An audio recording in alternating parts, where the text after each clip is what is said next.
Já começou? Pronto, começou a gravar. Como eu estava falando, né? Bom dia, pessoal, para quem vai assistir a gravação, certo? A gente vai resolver aqui uma prova da Isabel, de segunda chamada, do semestre passado, certo? Então, aqui vai ter todos os assuntos que vai cair na AV2 de vocês também. E aí, a gente vai começar aqui pelo assunto de penhora, ok? Que foi o primeiro assunto que a gente estudou para a AV2, ok? Até mesmo porque caiu na AV1 também. Então, bora lá. Aqui é um textinho básico, né? A penhora é um ato de constrição que tem por fim individualizar os bens do patrimônio do devedor que ficarão afetados ao pagamento do débito e que serão excutidos oportunamente. É ato fundamental de toda e qualquer execução por quantia, sem o qual não se pode alcançar a satisfação do credor. E aqui, já puxando o gancho aqui desse texto, vocês sabem que a penhora de bens é a medida executória, ou a penhora de bens e a expropriação de bens, certo? A penhora é o meio do qual visa-se individualizar o patrimônio do devedor, e esse patrimônio do devedor, posteriormente, vai se transformar em um produto para a satisfação do crédito. O produto vai ser o dinheiro, né? Vai se transformar em um produto para a satisfação do crédito. A penhora, gente, ela não retira o bem do patrimônio do devedor.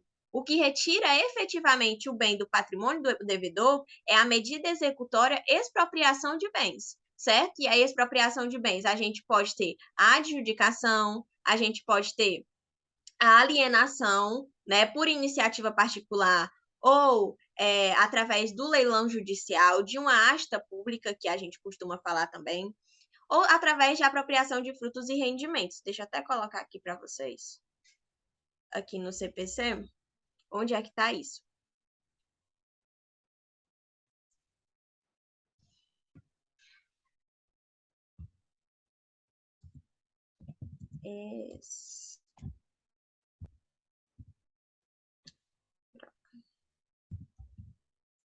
Eu nunca sei os artigos decorados, ignorem.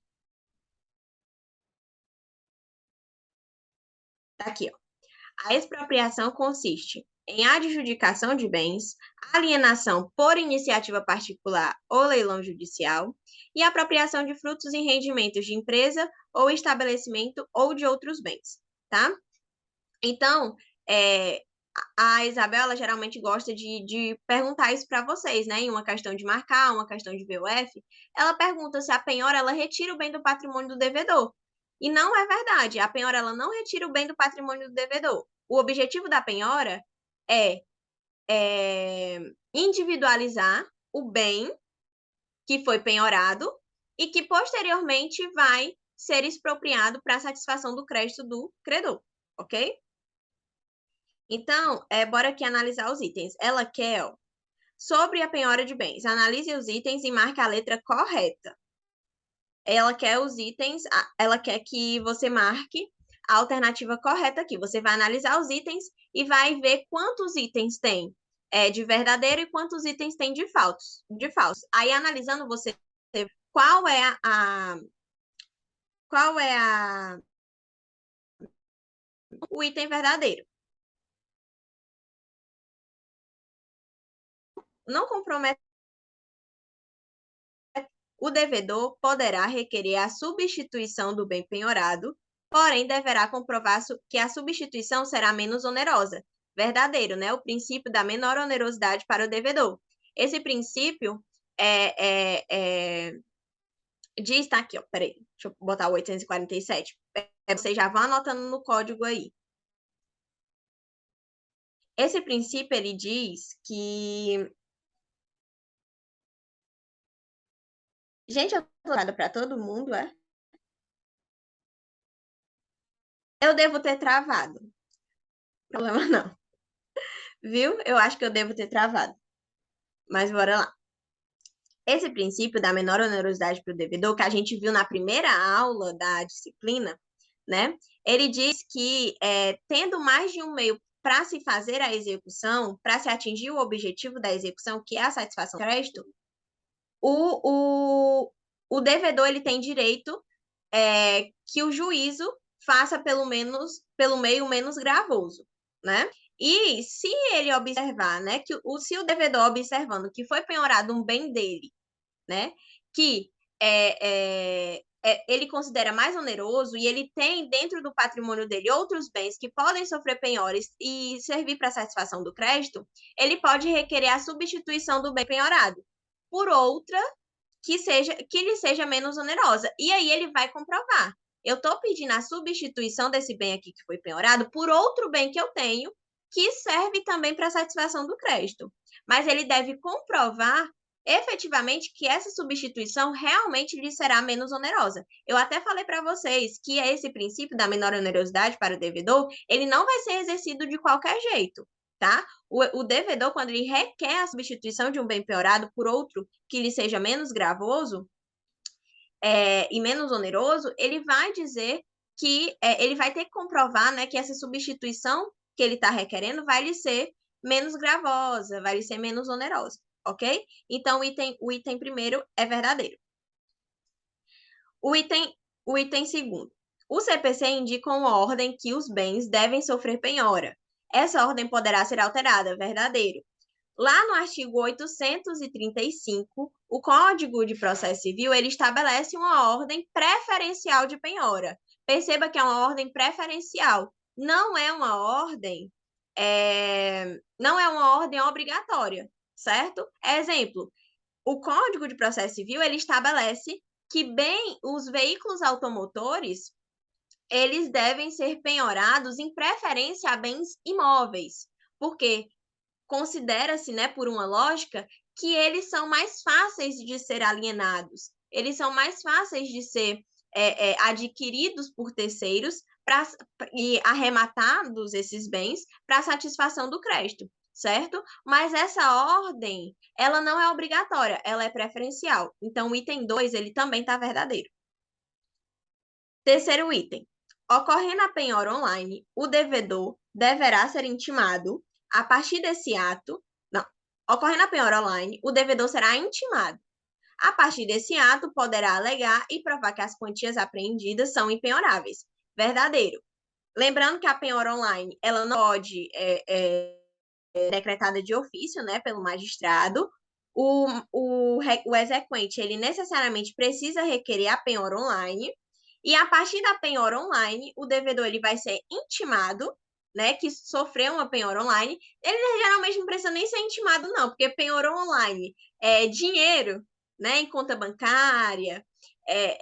Necessariamente no instante ele vai aparecer, ele vai ficar sabendo rapidinho, nem precisa de intimação, não, mas obviamente ele será intimado posteriormente a essa penhora, né? Mas eu estou dizendo assim, não precisaria de intimação, mas ele vai ser intimado, certo?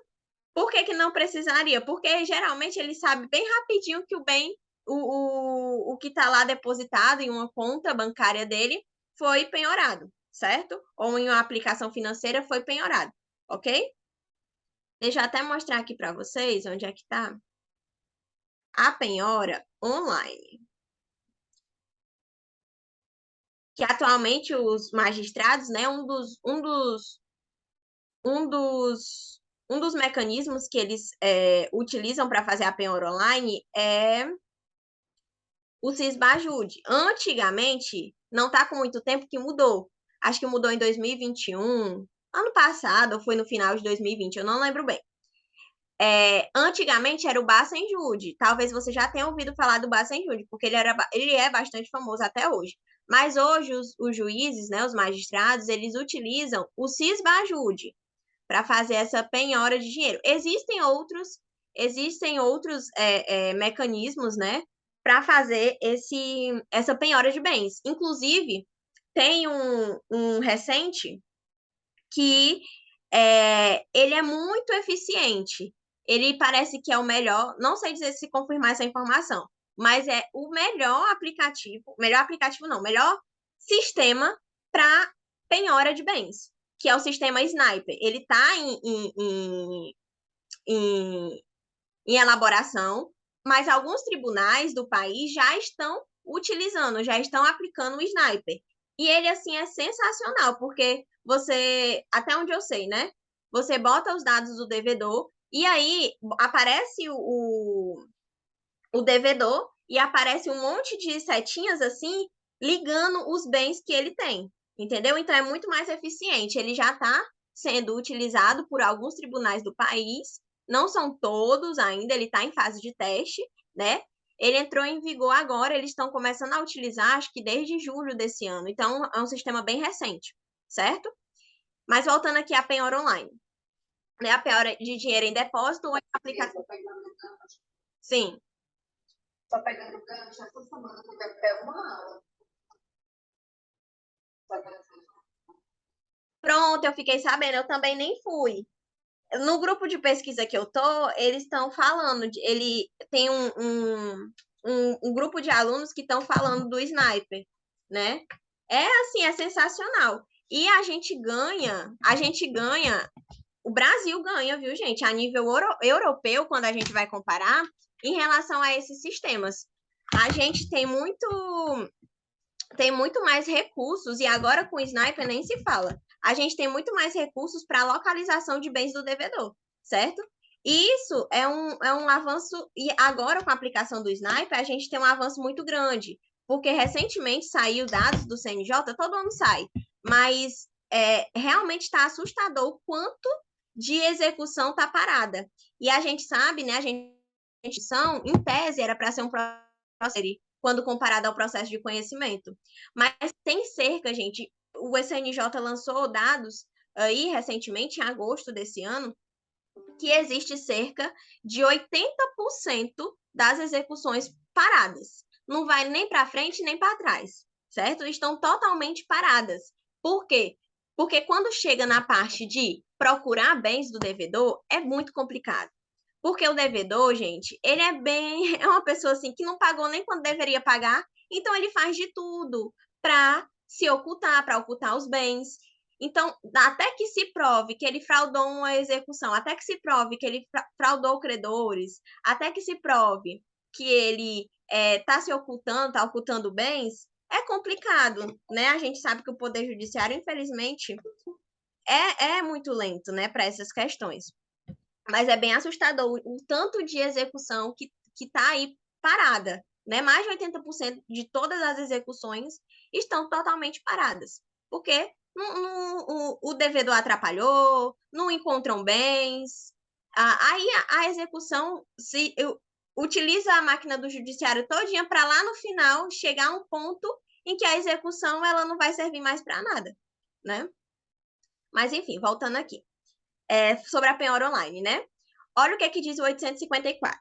Para possibilitar a penhora de dinheiro em depósito ou em aplicação financeira, o juiz, a requerimento do exequente, sem dar ciência prévia do ato ao executado, determinará as instituições financeiras, por meio de sistema eletrônico gerido pela autoridade supervisora do sistema financeiro, que torne indisponíveis ativos financeiros existentes em nome do executado, limitando-se a indisponibilidade ao valor indicado na execução. Isso aqui, gente, esse finalzinho aqui, ele é quase que utópico, né? Porque quando o juiz ele manda bloquear, quando o juiz ele manda que se torne indisponíveis, né, o dinheiro que está lá depositado ou em aplicação financeira do devedor, ele não sabe quanto é que tem lá. Então, ele só manda bloquear, bloqueia tudo. Aí, depois é que o devedor, ele vem se manifestar, né? Olha aqui, ó, incumbe ao executado, no prazo de 5 dias, comprovar que as quantias que estão lá são impenhoráveis, ou que o que foi penhorado foi excessivo. Ele está devendo 50 mil e foi penhorado 150 mil, digamos assim, certo? Então, aí ele tem esse prazo a partir, né? A partir dessa intimação, ele tem um prazo de 5 dias para demonstrar que são impenhoráveis ou que a indisponibilidade feita ela é excessiva. Geralmente, ele não precisa nem ser intimado não para se manifestar no processo, não. No instante, ele aparece, viu? Mas ele pode sim se manifestar dizendo que o que está lá é impenhorável, o que está lá é decorrente de salário, de vencimentos, de subsídios, de pensão, de aposentadoria, né, que são bens impenhoráveis. Ele pode demonstrar, certo? Mas a penhora, olha, a penhora de dinheiro em depósito ou em aplicação financeira deve ser requerida pelo exequente. Ou seja, quando você vai entrar com a sua petiçãozinha lá, seja de cumprimento de sentença ou petição inicial de processo de execução de pagar a quantia, você vai requerer desde já lá nos seus pedidos que seja realizada a penhora, né, seja efetivada buscas em sistemas gerido pela autoridade supervisora, né, pelo tribunal, que seja realizada a indisponibilidade de ativos financeiros do devedor, ok? Voltando aqui. Então, é por isso que o item 2 ele está correto. Porque o item 2 diz assim, né? Ou o item 3 diz assim, ocorrendo a penhora online, o devedor ele será intimado, a partir desse ato poderá alegar e provar que as quantias apreendidas são impenhoráveis. Então, tá verdadeiro, né? Todos os bens, item 4, todos os bens do devedor, sem restrição, poderão sofrer penhora para adimplemento de suas obrigações. Falso, né? A gente viu que, apesar do código dizer que o devedor responde com todos os seus bens presentes e futuros pela execução, existe sim um determinado rol de bens que são impenhoráveis. Está lá no artigo 833 e cumulado com a Lei 8.009, que é a Lei do Bem de Família, ok? Então, o item 4 é incorreto, né? Sem restrição, não, é com restrições. Não são todos os bens do devedor. Dentro todos esses bens, tem determinados bens que, claro, não vão poder sofrer penhora. Então, existe restrição. Isso você já sabe. Item 5. Fiança bancária é um contrato feito entre banco e uma pessoa física ou jurídica, onde a instituição financeira é a fiadora, garantido o cumprimento da obrigação no caso de inadimplemento. Essa modalidade de fiança substitui a penhora, uma vez que é um negócio entre o devedor e uma instituição financeira. Gente, vocês já estudaram que o devedor, quando ele for penhorado um bem dele, ele pode requerer nos autos a substituição do bem penhorado por uma fiança bancária, né? Tá até aqui, ó. Artigo 835, parágrafo 2º. Para fins de substituição de penhora, equiparam-se a dinheiro a fiança bancária e o seguro garantia judicial, que é um contrato, né, que o devedor tem com uma instituição financeira, certo? Desde que em valor não inferior, aí tem um requisito, desde que não inferior ao débito constante na inicial, acrescido de 30%. Então, o devedor ele pode requerer a substituição de um bem penhorado por uma fiança bancária ou por um seguro garantia judicial? Pode, mas ele tem que atender um requisito. Essa fiança bancária, ela não pode ser inferior ao débito da inicial, inferior ao débito constante lá na inicial, certo? Que o exequente, né, quando ele entra com a execução, ele vai dizer quanto é que o devedor deve para ele. Então, a fiança bancária ela não pode ser inferior a esse débito que consta lá na inicial, e ela não somente não pode ser inferior a esse débito, ela tem que ser acrescido de, no mínimo, o valor da fiança bancária tem que ser, no mínimo, né, acrescido de 30% do valor do débito constante na inicial. Então, não basta que ela não seja inferior ao débito constante na inicial, ela tem que ser acrescido de, no mínimo, 30% lá do valor que consta na inicial, do valor do débito que consta na inicial, certo? Mas é lícito, sim, que o devedor, né, ele requeira a substituição de um bem penhorado por fiança bancária ou por seguro garantia judicial, ok? Então, só tem um item falso, né, que é o item 4. Só o item 4 que ele está incorreto, ok? Até marcar aqui. Exclusivamente ele. Então, a resposta é o item A.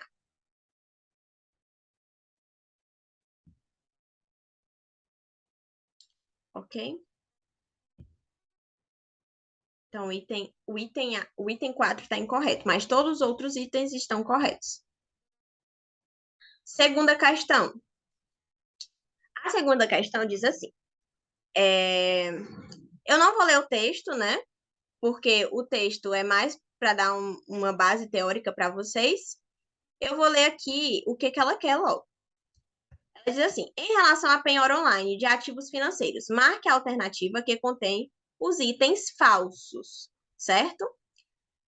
Que diz assim, o item primeiro.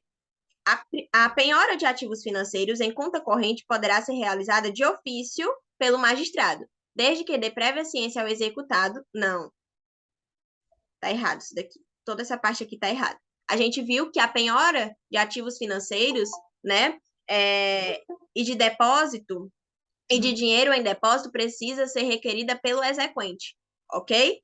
E essa penhora, ela não vai ser dada uma prévia ciência ao executado, certo? Até mesmo porque se desse uma prévia ciência a ele tiraria o dinheiro antes mesmo da restrição ser realizada, né? Ele retiraria o que está lá depositado na conta bancária ou aplicado em ativos financeiros e retiraria antes desse bloqueio ser realizado, certo? Então, é feita a penhora online quando requerida pelo exequente e depois dessa penhora, o devedor ele vai ser intimado, certo? Não é dado uma prévia ciência a ele que esse bloqueio vai ser realizado, ok? Por uma questão mesmo lógica. Então, o item primeiro está incorreto. O item 2 diz assim: efetivada a penhora de dinheiro em depósito em aplicação financeira, poderá o executado, no prazo de 30 dias, alegar e comprovar que as quantias tornadas indisponíveis são impenhoráveis ou que ainda remanesce indisponibilidade excessiva de ativos financeiros. O que está errado aqui é o prazo, né? A gente viu. Vou pegar o 854 aqui de novo. A gente viu que. Olha que diz assim: o 854, parágrafo 3º, diz assim: que incumbe ao executado, no prazo de 5 dias, comprovar que as quantias tornadas indisponíveis são impenhoráveis e ainda remanesce indisponibilidade excessiva de ativos financeiros. Então, está incorreto o prazo, é 5 dias o prazo, tá? O parágrafo 3º, inciso 3º. Item 3, item 3º.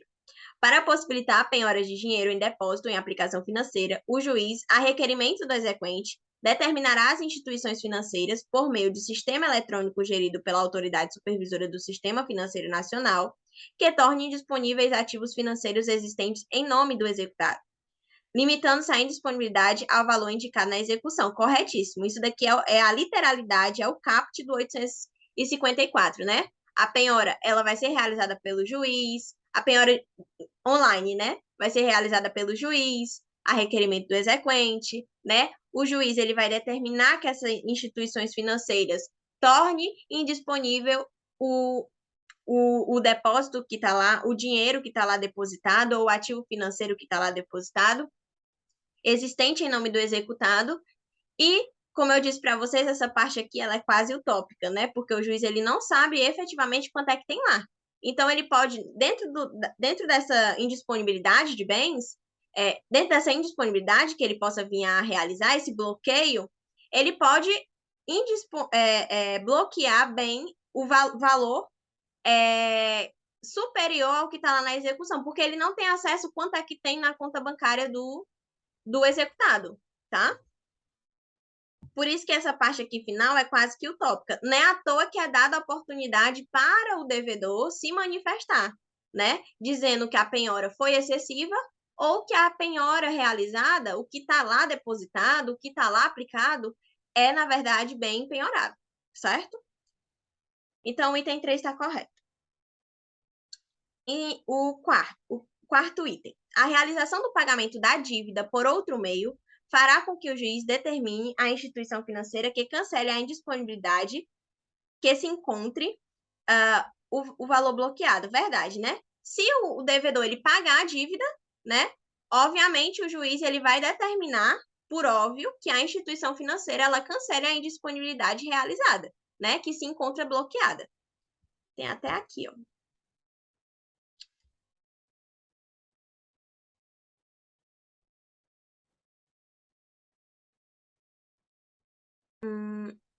Deixa eu ver aqui. Não é à toa, tem até uma questão interessante que eu estava esquecendo de dizer para vocês. A instituição financeira, ela será responsável pelos prejuízos causados ao executado em decorrência da indisponibilidade de ativos financeiros em valor superior ao indicado na execução ou pelo juiz, bem como na hipótese de não cancelamento da indisponibilidade no prazo de 24 horas, quando assim determinar o juiz. Então, a instituição financeira, ela pode ser responsabilizada por indisponibilidade excessiva, certo? Porque apesar do juiz não saber quanto é que tem lá na continha bancária do devedor, a instituição financeira que vai realizar o bloqueio, ela sabe, né? Então, ela pode vir a ser responsabilizada por uma penhora excessiva, né? Por um bloqueio excessivo, perdão, por um bloqueio excessivo realizado, certo? Isso aqui é importante, eu tava até esqueci de falar para vocês, mas é importante essa parte aí, que a instituição financeira ela pode ser responsabilizada, né? Então, aqui é uma questão lógica, né? Então, o item 3 e o item 4, eles estão corretos, certo? Item 5. A instituição financeira ela não poderá ser responsabilizada pelo bloqueio de valores, mesmo que venha a bloquear valor superior ou deixe de promover a liberação de excesso. Aqui está errado porque diz que a instituição financeira ela não poderá ser responsabilizada.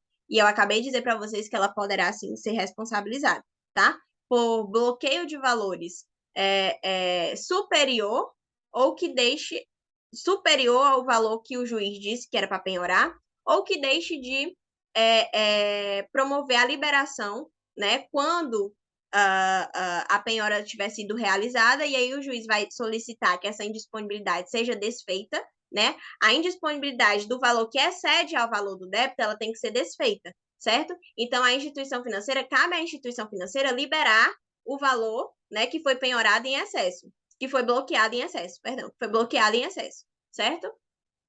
E aí, ela, caso ela demore, tá, para fazer isso, ela pode falar, Lara.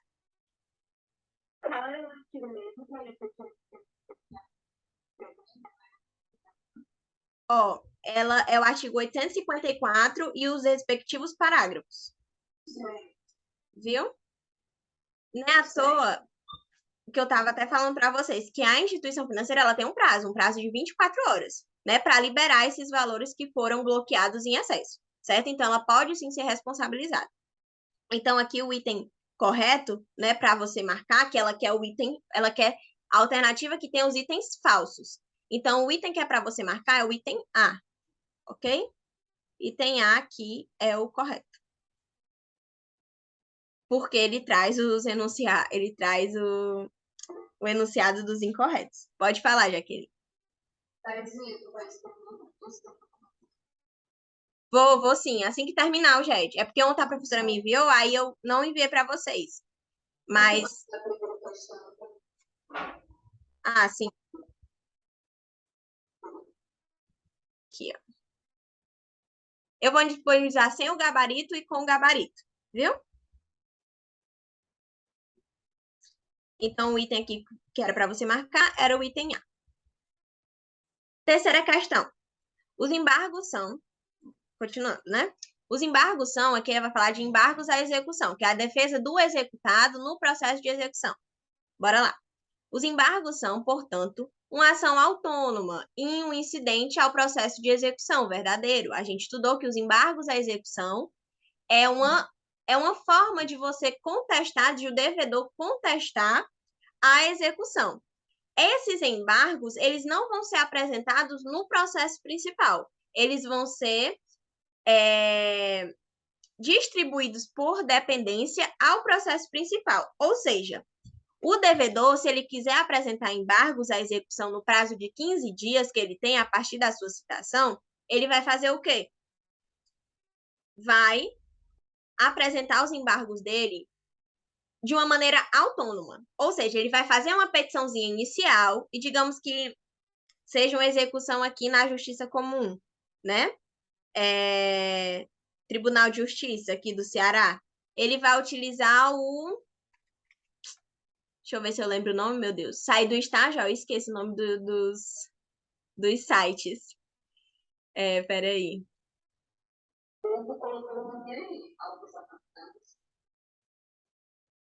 Não, é o nome do site que ele vai ter que entrar que o advogado ele vai ter que entrar para protocolar.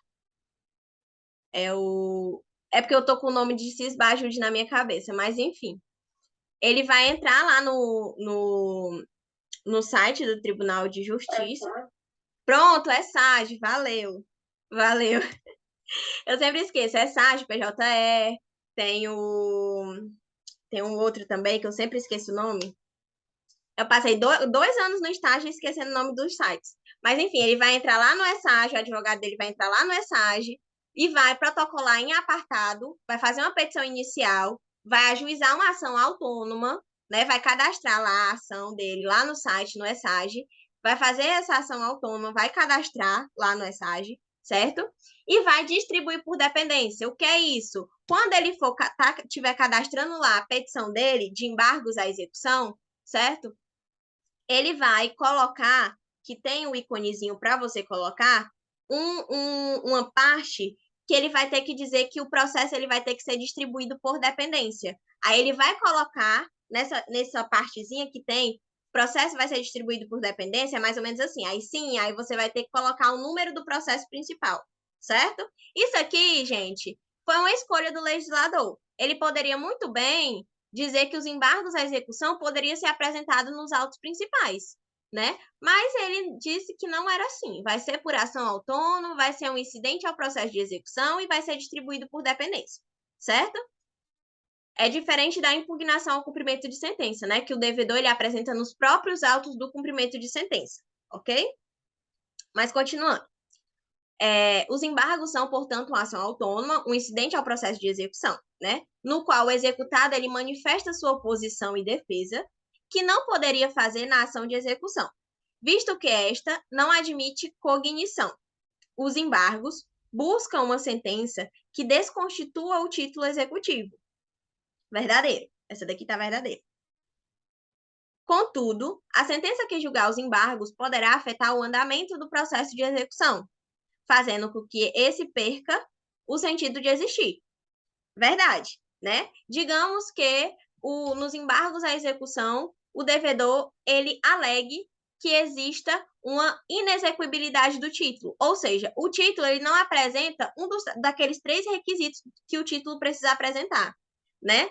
Que a obrigação, na verdade, que a obrigação contida no título precisa apresentar liquidez, certeza e exigibilidade. Digamos que a obrigação ela não é exigível ainda, porque ela ainda não venceu ainda, né? O cumprimento da obrigação ela não está vencida, certo? Então, nos embargos à execução que versarem sobre isso, obviamente vai afetar o andamento do processo principal, que é a execução, certo? E aí, caso os embargos sejam julgados procedentes, né? Ele pode fazer, em determinados casos, ele pode fazer com que o objeto ocorra a perda do objeto no processo principal, certo? Então, aqui o item correto diz assim: as acessões 1, 2 e 3, 1 e 2, perdão, são proposições verdadeiras. O inciso e a proposição 2 é a justificativa correta da primeira. Então, aqui é o item A, certo? O item A é o correto. Por quê? As duas são verdadeiras, né? Como eu falei para vocês. E o item 2, ele faz todo sentido, ele complementa E a afirmativa 2, ela complementa a afirmativa primeira, certo? A afirmativa 2, ela complementa a afirmativa primeira, de tal modo que ela se torna a justificativa da primeira, ok? Por isso que o item A ele está correto. Alguma dúvida sobre embargos? A gente também vai falar de embargos nas outras questões que a gente vai resolver, certo? Alguma dúvida sobre embargos? Até o momento com o que eu disse? Não, a princípio vocês precisam saber, né, que ele é uma ação autônoma, vai ser autuado em apartados, obviamente, e vai ser distribuído por dependência no processo principal. Qual é o processo principal? O processo de execução, certo?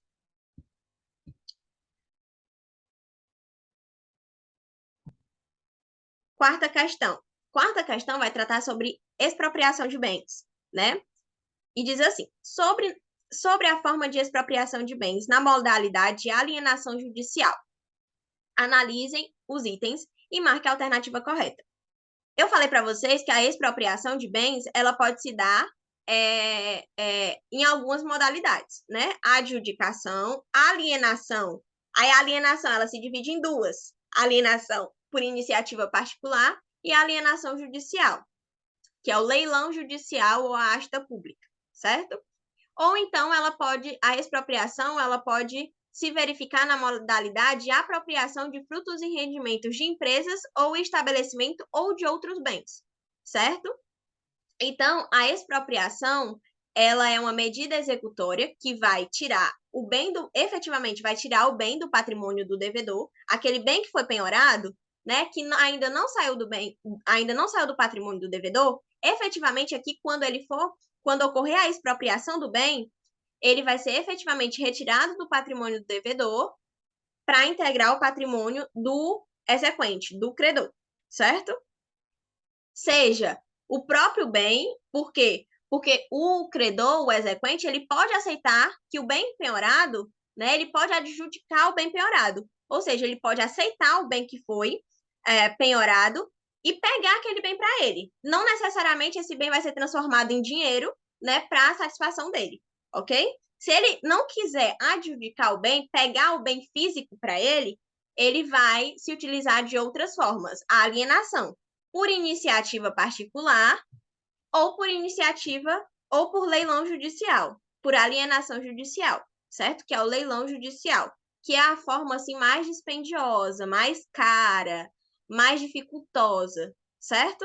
Por isso que a adjudicação, ela é uma maneira preferencial, tá, de expropriação. Ela tem preferência em relação à alienação por iniciativa particular e à alienação judicial, porque ela é mais fácil, certo? Ela é mais fácil. A expropriação de bens na modalidade adjudicação, ela é mais fácil. Por quê?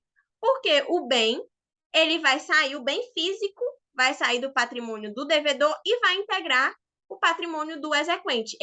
O exequente vai pegar o bem físico, certo? Ele não vai transformar o bem em dinheiro, não vai ser transformado o bem em dinheiro para integrar o patrimônio dele. Foi penhorado uma casa, aí vai ser dada a oportunidade ao exequente de se manifestar se ele aceita aquela casa como pagamento, entendeu? Ah, não quero. Não quer, pois então vai para a alienação. Aí vai ser dada a oportunidade para ele se manifestar se ele vai querer fazer essa alienação por iniciativa particular.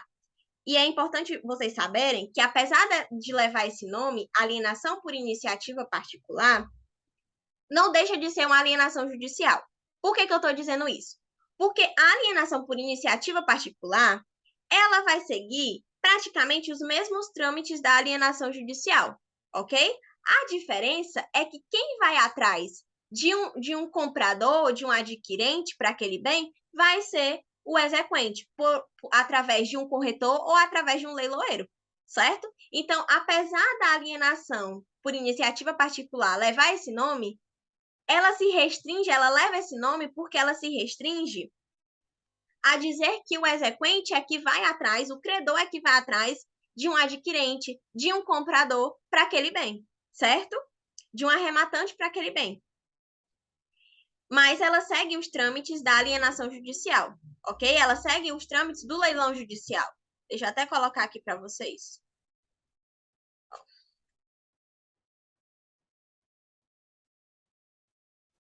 A alienação far-se-á por iniciativa particular ou por leilão judicial. Não efetivada a adjudicação, por que o código diz isso? Porque a adjudicação ela é o meio preferencial de expropriação de bens, tá? Ela é mais fácil de acontecer. É mais fácil de se conseguir a satisfação do crédito por adjudicação. Não efetivada a adjudicação, o exequente poderá requerer a alienação por sua própria iniciativa, ou por intermédio de corretor ou leiloeiro público credenciado perante o órgão judiciário. O juiz ele vai fixar um prazo em que a alienação deve ser efetivada, na forma de publicidade, preço mínimo, as condições de pagamento, as garantias e etc. Perceba que o exequente ele pode requerer alienação por sua própria iniciativa, né?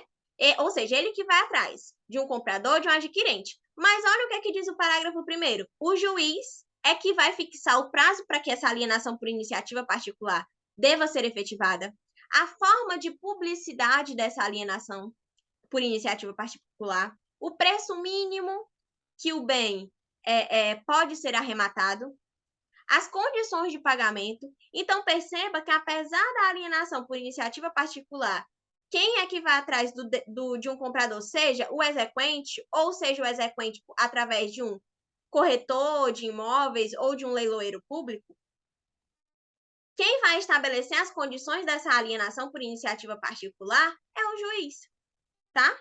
Então, não deixa de ser uma alienação judicial, tá? Mas é uma alienação judicial mais fácil. Por quê? Porque quem vai atrás de um comprador é o exequente. Não é à toa que ela é prioritária, né? A alienação por iniciativa particular, ela tem preferência em relação à alienação por leilão judicial, ok? Mas o exequente, ele não fica obrigado, tá? O exequente, ele não é obrigado a primeiro requerer a alienação por iniciativa particular, ok? Vai ser observado. O exequente, ele não tem interesse em alienação por iniciativa particular, ele não fica obrigado. Vai para o leilão judicial, ok? Então, dito isto, bora analisar os itens. Na execução de pagar a quantia certa contra devedor solvente, logo após a penhora de bens, proceder-se à alienação judicial. Falso, porque eu falei para vocês que na execução de pagar a quantia certa, né, quando o devedor ele é solvente, no cumprimento de sentença também de pagar a quantia, quando ocorre a penhora do bem, tem que se analisar qual vai ser a medida executória, né, a expropriação de bens que vai ser realizada. Primeiro, é dada a oportunidade ao exequente para ele se manifestar se ele quer adjudicar o bem. Ou seja, se ele quer receber aquele bem que foi penhorado, ele recebe o bem. Ele recebe o bem tal qual como ele é, tá? Não vai ser feita a penhora e logo após vai ser feito o leilão judicial, não. É primeiro dada a oportunidade ao exequente para ele se manifestar sobre a adjudicação e, se ele não quiser, ainda é dada a oportunidade também dele se manifestar sobre a alienação por iniciativa particular, ok? Porque eu disse para vocês que aqui, ó, alienação por alienação, a expropriação por alienação judicial, ela é o último recurso, né? É a última modalidade de expropriação que deve ser atribuída ao caso concreto, tá? Para a satisfação do crédito. Porque ela é mais dificultosa, ela é mais onerosa, ela é mais dispendiosa, ok? Item B. É dispensável a publicação de um edital anterior à alienação judicial. Falso, né?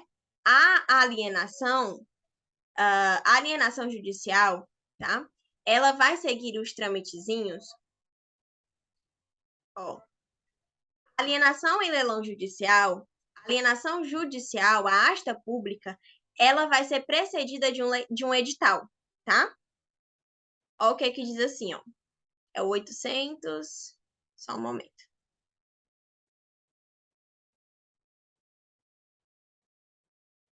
Ó.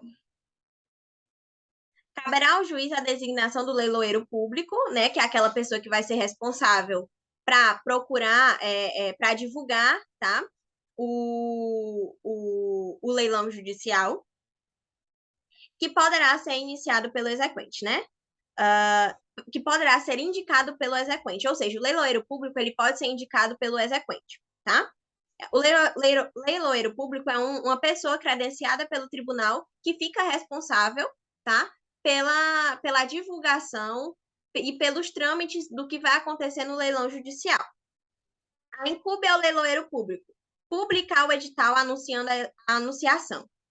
Aí olha o que diz o 886. O leilão será precedido de publicação de edital, que conterá a descrição do bem, o valor pelo qual o bem foi avaliado, o lugar onde estiverem os móveis, os veículos semoventes, né? O sítio, o que é o sítio? É o site na rede mundial de computadores, né? Na internet. O site na internet e o período em que o leilão se realizará, né? Salvo se este se der de maneira presencial, porque o leilão ele pode se dar de maneira eletrônica ou de maneira presencial. Preferencialmente, de maneira presencial, ou de maneira online, de maneira eletrônica, tá? Mas ela pode vir a ser realizado de maneira presencial, tá? Então, por isso que esse item aqui, ele está incorreto, ó. É dispensável a publicação. Não é dispensável, é indispensável a publicação de edital anterior à alienação judicial, tá? Na arrematação da alienação judicial, item C. Na arrematação da alienação judicial, a juíza da causa ela poderá arrematar o bem, se assim desejar. Falso. Existem algumas pessoas que não podem arrematar o bem. Ou seja, que não podem adquirir o bem no leilão judicial, tá? Que não podem. Elas realmente elas são vedadas de adquirir o bem. Elas não podem arrematar o bem. Que está bem aqui, ó.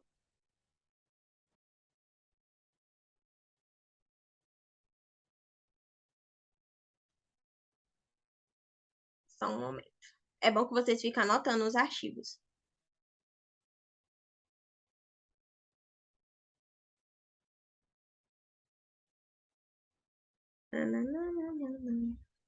Aqui, ó. Pode oferecer lance quem estiver na livre administração de seus bens. Ou seja, qualquer pessoa que esteja na livre administração de seus bens pode oferecer um lance no leilão judicial.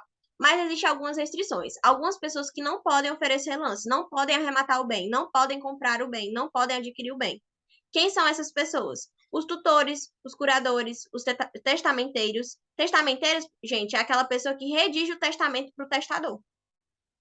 Os administradores, os liquidantes, quanto aos bens confiados à sua guarda e à sua responsabilidade. Os mandatários, né, quem recebe o mandato de alguém, quanto aos bens de cuja administração ou alienação estejam encarregados. O juiz, o membro do Ministério Público, da Defensoria Pública, do escrivão, o chefe de secretaria e os demais servidores e auxiliares da Justiça em relação aos bens e direitos objeto de alienação na localidade, na circunscrição, né, onde servirem ou a que se estender a sua autoridade. Os servidores públicos em geral, quanto aos bens ou direitos da pessoa jurídica a que se servirem ou que estejam sob sua administração direta ou indireta. Os leiloeiros e seus prepostos, quanto aos bens de cuja venda estão encarregados. E os advogados de qualquer das partes, eles não podem arrematar o bem. Então, qualquer pessoa pode arrematar um bem em um leilão judicial. Não tem restrições, tá? Qualquer pessoa física, jurídica, pode arrematar um bem. Mas o código diz que algumas pessoas não podem arrematar o bem. Tá lá no 890, tá? Eu recomendo que vocês deem uma lida que pode sim cair na prova, tá? De vocês, essa pegadinha. Então, o item aqui é que a juíza da causa poderá arrematar o bem. E esse item é falso, né? A juíza, ela não pode. Bem como os advogados das partes não pode. O curador, o curador dos bens do devedor não pode. O tutor não pode, certo? O leiloeiro não pode, e assim sucessivamente. No edital da alienação judicial,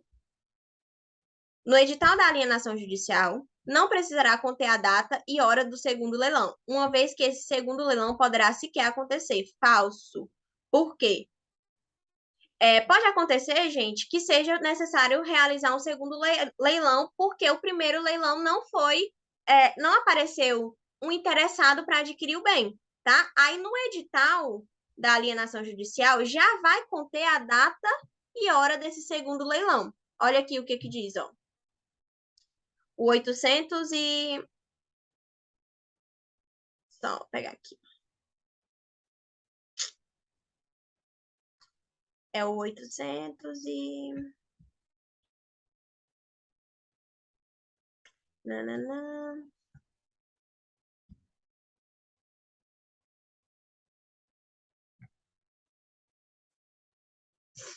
Não, é para cá.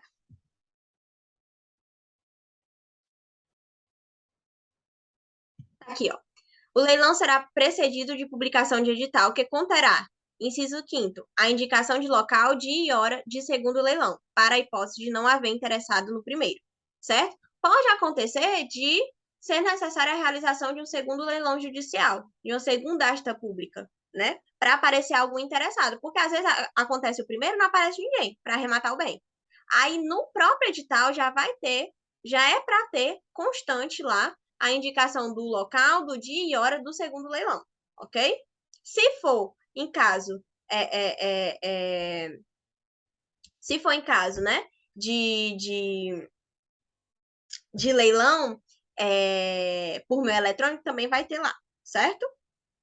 O próprio credor da execução, aí, por isso que o item está incorreto, né? Porque diz que não precisa conter a data e hora do segundo leilão, uma vez que esse segundo leilão sequer poderá acontecer. Não é porque ele não pode acontecer que não vai ter a data e a hora lá no edital desse segundo leilão, certo? Então, está incorreto. Item o próprio credor da execução poderá arrematar o bem que tiver sido levado a leilão judicial. Gente, esse credor aqui é um credor burro. Porque se ele já quer o bem para ele, né? Não é que eu digo nem que ele é burro, é porque talvez ele queira, não vai adjudicar, não. Vou esperar um pouquinho para o leilão judicial acontecer, vai que aparece alguém querendo arrematar. E aí eu não vou me dar o trabalho de aceitar esse bem depois vender ele por iniciativa própria, sem ser por alienação judicial ou sem ser por iniciativa particular. Eu adjudico o bem e depois eu me resolvo como é que eu transformo esse bem em dinheiro. Pode acontecer isso, tá? Mas se o credor, gente, ele já tem interesse em pegar aquele bem que foi penhorado do devedor para ele pode simplesmente adjudicar o bem. E aí estamos resolvidos, tá? Mas o próprio Código de Processo Civil, ele prevê a possibilidade do próprio credor da execução arrematar o bem no leilão judicial. Ou seja, acontece depois de ser dada a oportunidade para ele. Vai querer adjudicar o bem, credor? Não, não vou querer. Depois de ser dada a oportunidade também dele se manifestar, se ele quiser fazer a alienação, né, do bem por iniciativa particular, ele não quer, aí vai para o leilão judicial. No leilão judicial, ele pode verificar, rapaz, quer saber de uma coisa? Eu não aceitei o bem anteriormente quando me foi me dada a oportunidade. Eu não adjudiquei esse bem anteriormente. Mas para facilitar aqui o negócio, que eu tô vendo que o negócio não tá muito bom, eu vou acabar aceitando esse bem porque eu vou acabar terminando sem nada. Aí ele acaba arrematando o bem, né? Que foi levado a leilão. O próprio Código de Processo Civil, ele faz expressa previsão quanto a isso. Ó, bem aqui.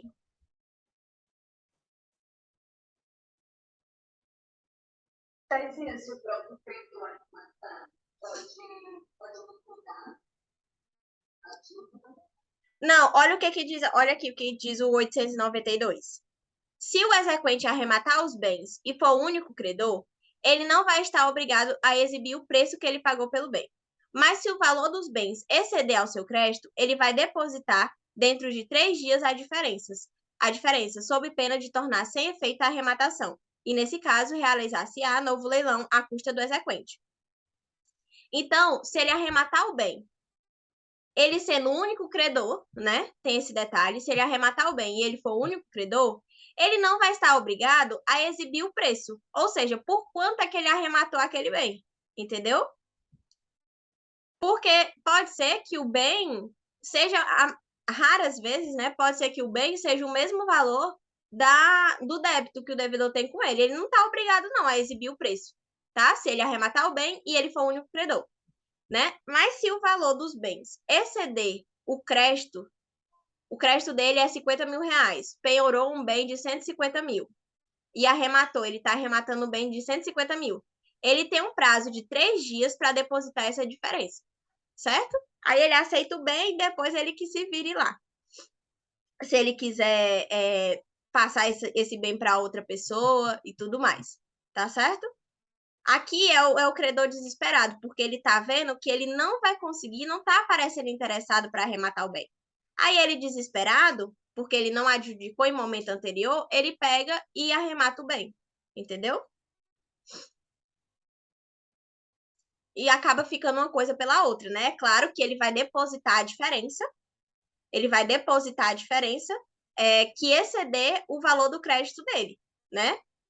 Arrematou um bem de 150 mil. É óbvio que ele vai ter que depositar a diferença. 100 mil reais. A dívida não era 50, ele vai ter que depositar 100 mil reais. Certo? Aqui às vezes dá até para entender, né? Por que o credor não quer adjudicar ou arrematar um bem assim. Porque ele vai ter que depositar a diferença. E às vezes o depósito da diferença é às vezes até maior do que o crédito que ele tem, né?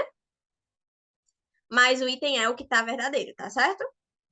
Entendeu, Jaqueline? Com essa resposta que eu te dei? Pronto, então o item é o item correto. Aí, gente, essa quinta questão aqui é sobre embargos. Embargos à execução, tá? Mas isso daqui eu não vou falar com vocês porque eu vou fazer questões de embargos com vocês já já, tá? Eu vou primeiro falar da questão aberta. Vou dar dicas para vocês agora. Anotem aí, por favor.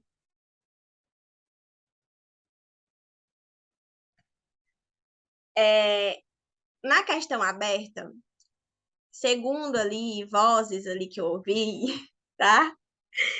Segundo vozes ali que eu ouvi, a professora ela quer fazer uma questão bem parecida com a questão aberta que caiu na AV1 de vocês. De novo, a professora ela quer fazer uma questão bem parecida com a questão que caiu na AV1 de vocês. Ou seja, ela vai dizer que tem uma pessoa devendo fulano de tal e foi penhorados determinados bens dessa pessoa, certo? Ela vai dar esse rol de bens e vai perguntar quais são os bens que podem sofrer penhora. Se todos os bens podem sofrer penhora. É claro que se ela está perguntando isso, obviamente vai ter um bem ou outro que não vai poder sofrer penhora. Aí você vai lá no Código Civil, no artigo 833, e vai analisar quais os bens que foram penhorados e que não poderiam ter sido penhorados. Tá certo? Então, essa é uma das opções da questão aberta. Porque a questão aberta, gente, ela vai ter o item A, B, C e D. Tá? Pode ter até o C, mas é bem provável que tenha o D também. Tá? Nessa prova aqui. Então, essa é a primeira possibilidade de pergunta que pode cair na prova de vocês. Na questão aberta. Certo? Pode ter outra pergunta, bem parecida com a da V1, igual a da V1. Tá? Qual é essa outra pergunta? É quando o bem é penhorado, onde é que ele vai ficar guardado? Quem vai ficar responsável pela guarda e conservação deles? Ou seja, ela está perguntando aqui onde é que esses bens vão ser depositados, certo?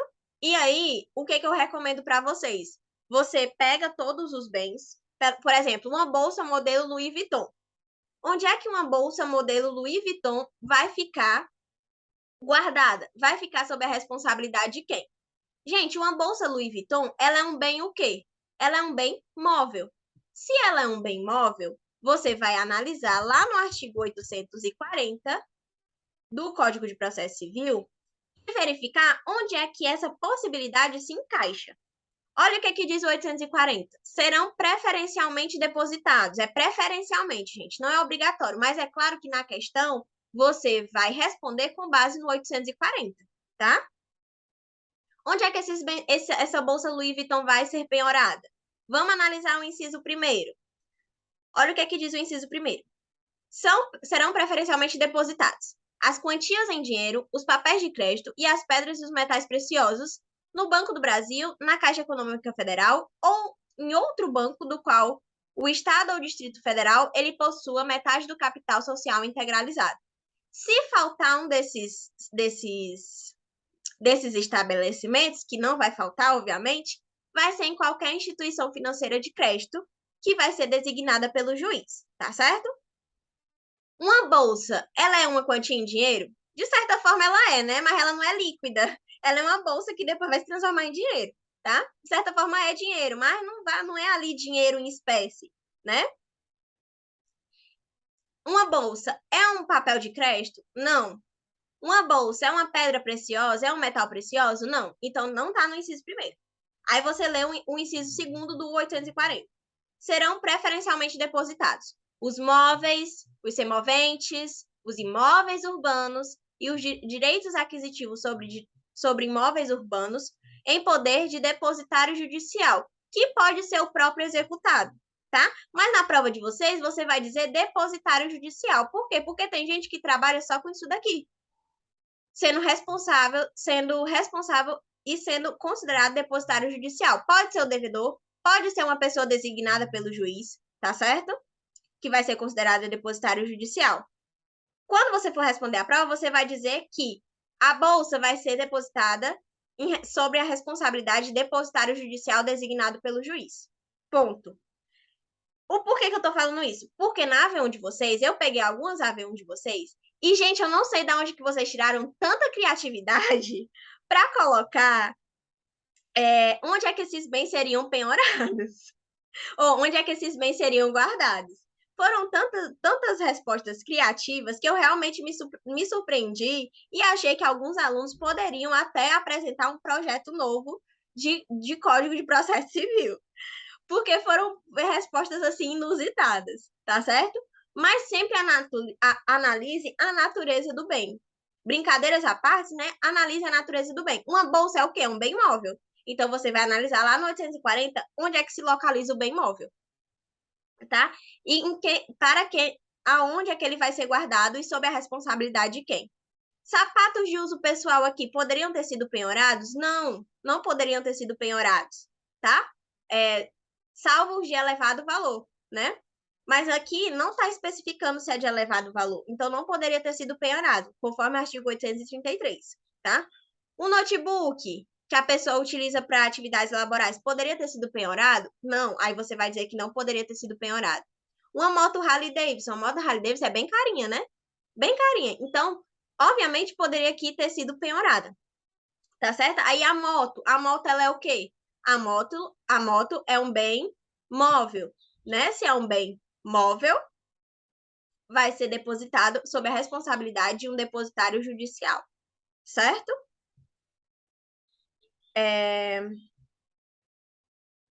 A verba do seguro de vida poderia ter sido penhorada? Não. A verba do seguro de vida poderia ter sido penhorada? Não, conforme o artigo 833, né? Que a verba do seguro de vida, o contrato de seguro de vida não pode ser penhorada, é um bem impenhorável. Uma lancha de passeio é um bem móvel, né? Então, ela vai ser depositada, ela vai ficar sob a responsabilidade de quem uma vez penhorada? Bora analisar aqui. E tem inciso segundo também, né? Inciso segundo também. Depositário judicial. Uma casa na praia do Porto das Dunas. Uma casa na praia no Porto das Dunas. Vai ser depositado. Quem é que vai ficar sob a responsabilidade desse bem? Aí você vem no 840 e analisa. É um bem imóvel urbano. Depositário judicial. É um bem imóvel urbano. Depositário judicial. Os imóveis rurais, né? Desde que prestada a caução idônea, podem ficar em poder do executado, tá? Vocês têm que saber diferenciar isso.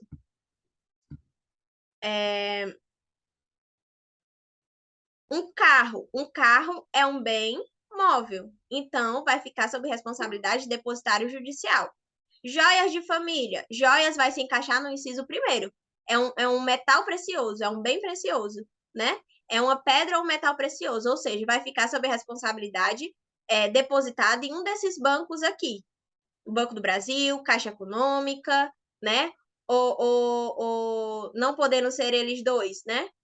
Que é bem difícil, vai para uma instituição financeira em que o Estado, né?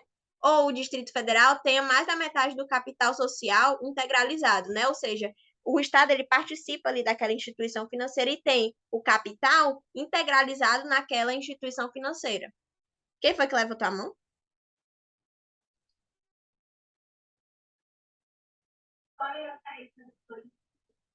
Tá.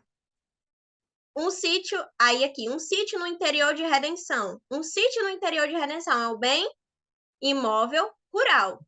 Um bem imóvel rural, ele vai ser preferencialmente depositado a quem? Quem é que vai ficar responsável por esse bem uma vez penhorado?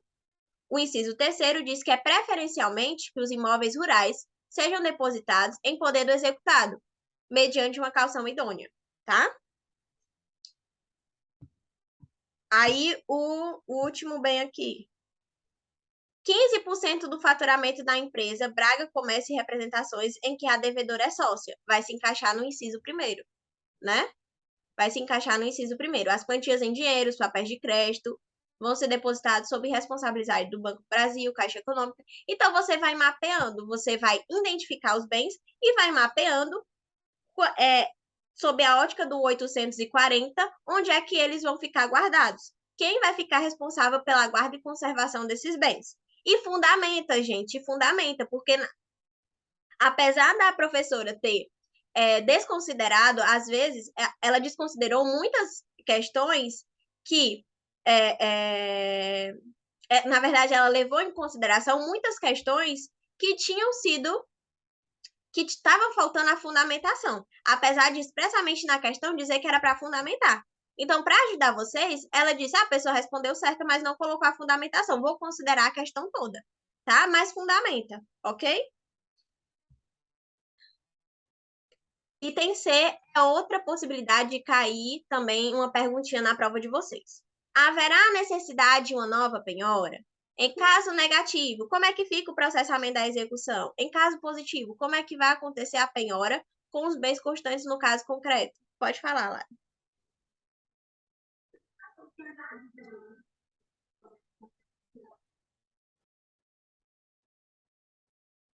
Vai se encaixar no inciso primeiro. Ah, as cotas? As cotas, né? Também vai se encaixar no inciso primeiro. As cotas e o percentual de faturamento de empresa vão se encaixar no inciso primeiro do 840. Viu?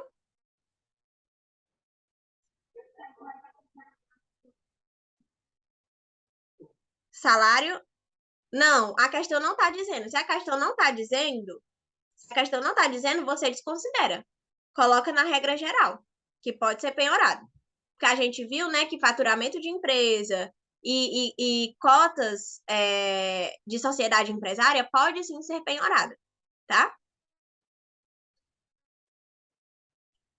Aí, inciso terceiro item, né? Haverá necessidade de uma nova penhora? Em caso negativo, como é que fica o processamento da execução? Gente, é claro que se foi penhorado bens que não poderiam ter sido penhorados, e esses bens, eles serviam para satisfação total do crédito, obviamente, se alguns bens foram penhorados e não eram para ter sido penhorados, claro que vai ser necessário uma nova penhora, tá? É claro que vai ser necessária uma nova penhora. Por quê? Porque necessariamente algumas penhoras realizadas sobre determinados bens deverão ser anuladas, né? Aí você vai lá no 851. Você pode até acumular o 851, inciso primeiro, ó, não se procede à segunda penhora, salvo se a primeira for anulada, e nesse caso aqui você pode dizer que a primeira, essa primeira penhora em um determinados bens deverá ser anulada, por quê? Porque existem determinados bens que sofreram penhora e não eram para ter sido penhorados. Obviamente, se esse bem, né, também servia para satisfação do crédito, vai ser necessária uma nova penhora. Porque agora, se ele foi penhorado e ele não poderia ter sido penhorado e vai ser anulado, vai faltar crédito para satisfação total do crédito, né? E você pode também acumular com 851. Executados os bens, o produto da alienação não bastar para o pagamento do exequente. Não vai se fazer uma nova penhora, salvo se os executados os bens, o produto da alienação não bastar para o pagamento do exequente. Então, é claro que se eu tenho um rol de bens que foram penhorados. Dentro desse rol de bens, eu tenho bens que são impenhoráveis, não poderiam ter sido penhorados, tá? Obviamente vai ser necessário fazer uma nova penhora, né? Porque o produto da alienação dos bens que ficaram, que realmente poderiam ter sido penhorados, não vai servir para total, né? Para total satisfação do crédito, certo? Então, o item C é o artigo 851. Item D. É possível que Felipe, esposo de Marina, possa adjudicar a casa na praia do Porto, das Dunas e as joias de família? Aqui você vai lá no artigo 876, porque ele já está falando de expropriação de bens. Aqui é bem possível, gente, é bem possível que caia uma questão na prova igualzinho ao item D. Igualzinho ao item D. É bem possível. Eu não duvido cair uma questão na prova igual ao item D, certo? Ó, o que que diz aqui sobre a adjudicação de bens? É lícito ao exequente, oferecendo preço não inferior ao da avaliação, requerer que lhe sejam adjudicados os bens penhorados. Parágrafo 5º. Ou parágrafo 6º. Se houver mais... Não, parágrafo 5º mesmo. Idêntico direito do caput, né? Ou seja, podem adjudicar também os bens, além daqueles previstos no 889, inciso 2º ao inciso 8º, que já vou falar deles. Quem é que pode adjudicar o bem além do exequente? Os credores concorrentes que hajam penhorado o mesmo bem. O cônjuge pode penhorar, o cônjuge do devedor pode penhorar, ou pode adjudicar o bem.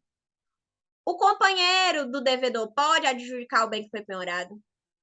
Os descendentes, os filhos, os netos, os tataranetos, os bisnetos do devedor podem adjudicar o bem. Os ascendentes do executado, do devedor, podem adjudicar o bem. O pai do devedor, o avô do devedor, o tataravô do devedor, o bisavô do devedor pode adjudicar o bem, certo? Então, a resposta aqui é que, né? A pergunta, é possível que Felipe, esposo de Marina, que é a devedora, pode adjudicar a casa na praia do Porto das Dunas e a Jorge de Família? Você vai dizer que sim, com base no artigo 876, parágrafo 5º, certo? E você pode dizer mais. Você pode ainda dizer mais. Ela também pode perguntar isso. Que quem é que vai ter preferência em adjudicar o bem caso o exequente e o cônjuge, o companheiro do devedor, a mãe da devedora, o pai da devedora, o filho da devedora, quem é que vai ter preferência? Aí o parágrafo 6º diz assim: se houver mais de um pretendente, aqui, ó. Se houver mais de um pretendente, proceder-se-á a licitação entre eles, ou seja, vai se analisar quem é que ofereceu maior, quem é que vai oferecer maior preço por aquele bem que foi penhorado e agora vai ser adjudicado. Tendo preferência em caso de igualdade de ofertas, o cônjuge, o companheiro, o descendente ou ascendente, nessa ordem. Então, o que vocês precisam entender? Quem é que vai ganhar essa licitação? O exequente ou o cônjuge? Em igualdade de ofertas, vai dar preferência ao cônjuge, ao companheiro, ao ascendente ou ao descendente do devedor, para adjudicar o bem. Se, por exemplo, Thaisa, o exequente apresentar um preço maior, dá um preço maior para adjudicar o bem. Obviamente, né, o exequente ele vai ganhar essa licitação, tá? Por quê? Porque o código diz que é em igualdade de ofertas. O valor do bem é 150 mil reais. Os dois ofereceram 150 mil. Quem é que vai ter preferência? Nesse caso aqui da questão, o cônjuge da devedora vai ter preferência, porque o código diz. Mas o bem vale, sei lá, 120, aí o cônjuge ofereceu 120, e aí a exequente esperta ofereceu 121 mil. Quem é que vai ficar com o bem? A exequente. Tá? Entendido? Show, né? Então, essa é uma das possibilidades. Pode falar, Lara.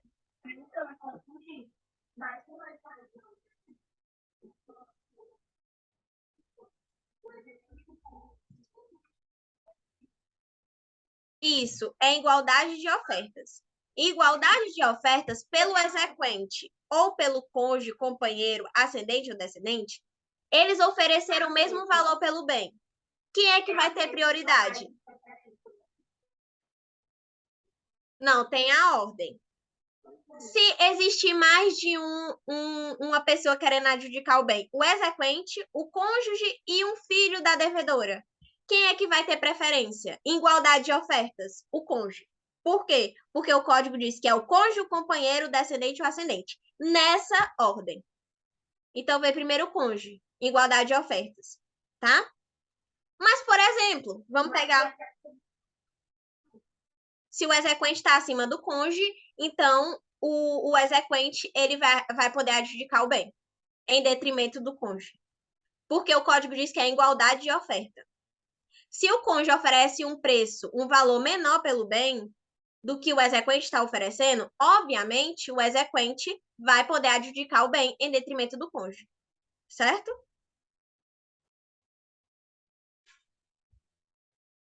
Entendido?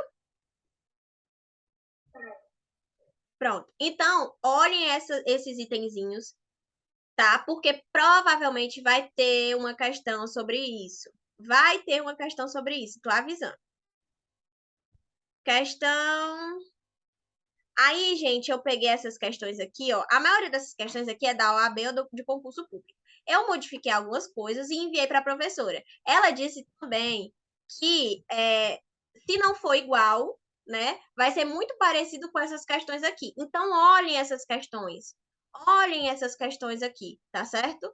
Por favor. E aí eu quero que vocês se atentem que eu coloquei 2 exemplos de questão aberta igual. Iguaizinhos, são iguais. Se você pegar aqui, ó, são iguais os exemplos. O que foi que eu modifiquei? Os itens. Eu peguei o mesmo exemplo e perguntei coisas diferentes. Então, aqui, ó, eu dei um caso, a mesma coisa daquele que vocês acabaram de ver. Eu dei um caso, disse que foram penhorados bens e perguntei: quem é que vai ficar responsável pelos bens penhorados? Até que os bens sejam expropriados. Quem é que vai ficar na guarda e conservação de quem? Quem é que vai ficar responsável? O esposo da devedora pode adjudicar o bem? Eu botei aqui, eu especifiquei o bem. Ele pode adjudicar o bem automóvel? Explique o que é adjudicação. Se é possível essa adjudicação por parte do cônjuge da devedora e como acontecerá. Fundamente e justifique sua resposta. Havendo a adjudicação do automóvel, como é que fica o processamento da execução? A execução ela vai prosseguir, né? Os atos expropriatórios vai prosseguir para a satisfação integral do crédito, tá? E entender. Imagine que a casa, eu botei aqui um exemplo que eu botei, foi uma casa. Um bem da devedora foi penhorado. Qual foi esse bem? Um dos bens, né? Um dos bens foi a casa. Aí a casa de lazer da devedora foi localizada na cidade tal, foi alienada em asta pública por preço vil e arrematada por Antônio, arrematada por um terceiro.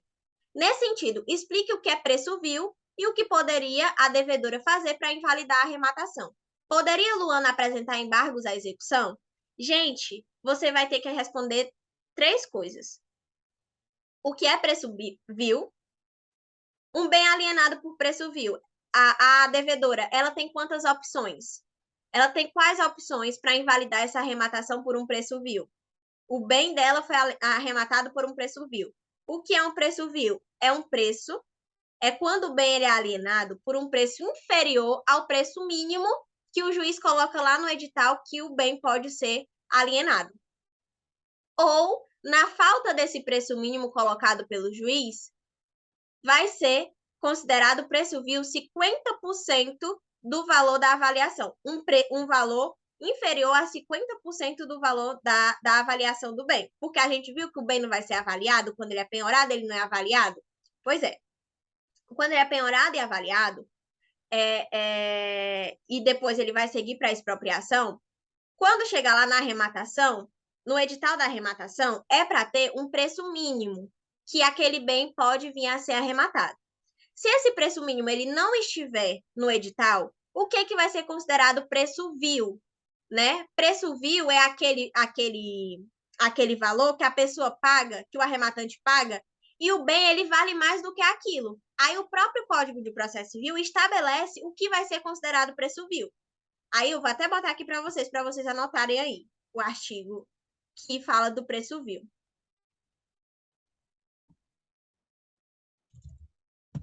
E logo no artigo. Não será aceito lance que ofereça preço vil. É o artigo 891, tá? Artigo 891. Considera-se vil o preço inferior ao mínimo estipulado pelo juiz e constante no edital. Ou seja, no edital vai ter um preço mínimo em que o bem pode ser arrematado. Sei lá, o preço mínimo que o juiz disse que o bem pode ser penhorado é 50 mil reais. 50 mil reais está lá, que é o preço mínimo, que é o mínimo de lance que alguém interessado pode oferecer. A pessoa interessada em arrematar o bem e está lá no edital que o preço mínimo é 50 mil, pode oferecer um lance de 40 mil? Ele pode até oferecer, mas vai ser desconsiderado, porque o preço mínimo constante no edital, que aquele bem pode ser arrematado, é 50 mil reais, tá? Aí o código diz que, caso o juiz não coloque no edital esse preço mínimo que o bem pode ser arrematado, ele diz que vai se considerar preço vil o preço inferior a 50% do valor da avaliação. o preço inferior a 50% da avaliação. Então, preço vil pode ser uma coisa ou pode ser outra.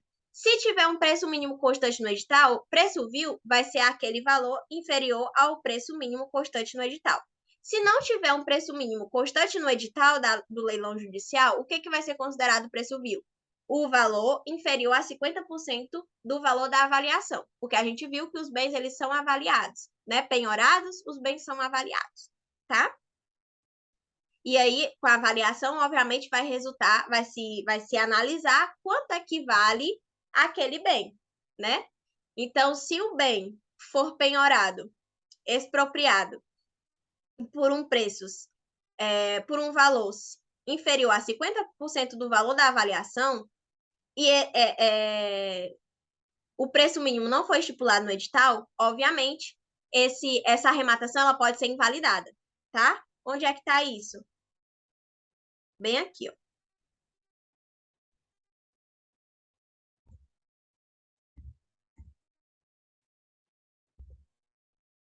(903). Ressalvadas as outras situações neste Código, a arrematação poderá, no entanto, ser invalidada quando realizada por preço vil ou com outro vício, considerada ineficaz, resolvida. Aqui a gente vai focar no 903, parágrafo 1º, inciso 1º, que diz que a arrematação ela pode ser invalidada. Aí, o Código de Processo Civil diz que a arrematação ela pode ser invalidada por 2 meios, tá? Ela pode ser invalidada por 2 meios. E aí vai depender do momento em que essa invalidação vai ser alegada. Se, na hipótese do parágrafo 1º, né? As hipóteses em que a arrematação pode ser invalidada. O parágrafo 2º do 903 diz assim: o juiz decidirá acerca das situações no parágrafo 1º, se provocada em até 10 dias após o aperfeiçoamento da arrematação. Ou seja, foi arrematado o bem. Foi arrematado o bem. O adquirente pagou por aquele bem. Após 10 dias da arrematação, o juiz, o devedor, um terceiro interessado, o próprio exequente, ele pode invalidar a arrematação. Passado o prazo previsto no parágrafo 2º, sem que tenha havido a alegação de qualquer das situações previstas no parágrafo 1º, ou seja, em que podem ser invalidadas a arrematação, será expedida a carta de arrematação e, conforme o caso, a ordem de entrega ou mandato de emissão na posse. Parágrafo 4º. Após a expedição da carta de arrematação ou da ordem de entrega do bem, né, a invalidação da arrematação poderá ser pleiteada por ação autônoma. Então, você vai ter que analisar o momento em que essa arrematação está sendo feita. Ou no momento em que essa alegação de invalidação da arrematação está sendo feita. 10 dias após o aperfeiçoamento da arrematação, então o juiz vai analisar a pessoa interessada, né, em invalidar a arrematação, o devedor, mais comumente, vai alegar nos próprios autos da execução. Passado esse prazo, ele vai ter que ajuizar uma ação autônoma, tá? Para poder discutir essa invalidação da arrematação, ok? Entenderam? Aí você vai ter que dizer que tem 2 caminhos. Você vai ter que dizer que você vai ter que analisar um momento. Quando é que essa invalidação está sendo alegada? Está dentro do prazo de 10 dias após a arrematação, o aperfeiçoamento da arrematação? Se sim, nos próprios autos. Se não, ação autônoma. Certo? Aí a questão perguntava ainda, poderia Luana apresentar embargos à execução? Não, ela não pode apresentar embargos à execução, porque se já está na fase de arrematação, por óbvio, já passou o prazo para ela apresentar embargos à execução. Certo? Entenderam, meu povo? É muita coisa, né? Eu sei. Então, anotem aí o artigo...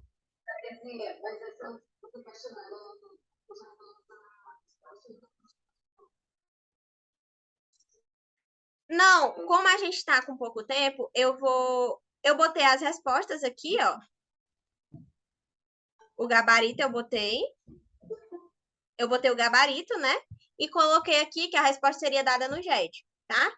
Aí o que eu vou fazer? Como é que a gente está com pouco tempo, eu vou gravar um áudio e vou falar para vocês a resolução da questão, tá certo? Fica melhor, né, para vocês? Vocês depois podem escutar, tá? Foi show. Gente, alguma dúvida sobre o GED? Ou sobre os assuntos do GED? A dúvida só vem na hora da prova, né?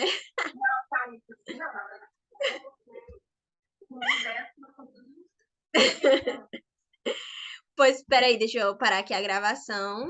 Aí eu vou. Vocês podem colocar a presença de vocês, viu, já? Se alguém quiser falar alguma coisa comigo, em particular, também pode